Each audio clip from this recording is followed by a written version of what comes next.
Hey, I'm Maybe Burke, and you're watching Makeup for Lost Time. This is my series for trans women and other people who feel like they missed a few classes when it came to learning about makeup. And today I'm going to talk you through how I clean my brushes, because a lot of people don't clean their brushes as regularly as they should, but also just don't know how to. The bar of soap that I'm using is Zote. That's actually good for this. They also make like specific brush cleaners, but you could also just use like baby shampoo. You don't have to have anything fancy or specific. But all I do is I make sure that I get each brush wet with the running water. I hold the brush facing down so that none of the water goes up in the handle, and that can like release some of the glue.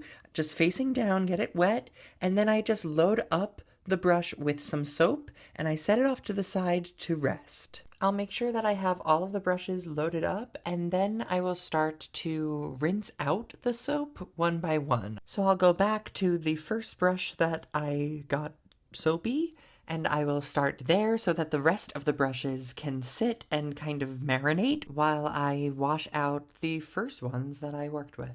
And then we're just focusing on getting the soap out of the brush. We're gonna use it and like work it in the direction of the bristles as they exist. I'm not going to go like hard against the way that the brush is naturally going. So if it's a round brush, I'm going to go in circles. If it's a flatter brush, I'm going to go back and forth along the like long edge so that I'm not disrupting the design of the brush. Because if you do that, you can actually cause damage to the brush and it won't necessarily go back the way that it's supposed to. So make sure you're going in line with the brush, but I essentially just rub it off as much soap as we can get.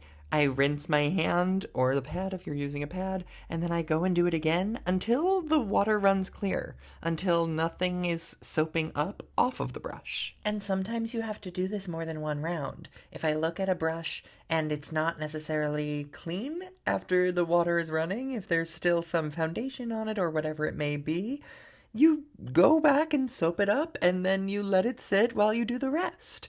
This is why I'll usually do like my foundation brushes and other brushes that use liquids and creams first so that I can make sure that those brushes have the most time if I need to do a round 2 or a round 3 to make sure they get really clean. After this, I just let them sit and dry, usually overnight. I let them sit on their side, not standing them up. Again, you do not want to stand them up and let water run into that handle. I just let them sit on their side, and then the next morning or the next day, they're usually dry and good to use again.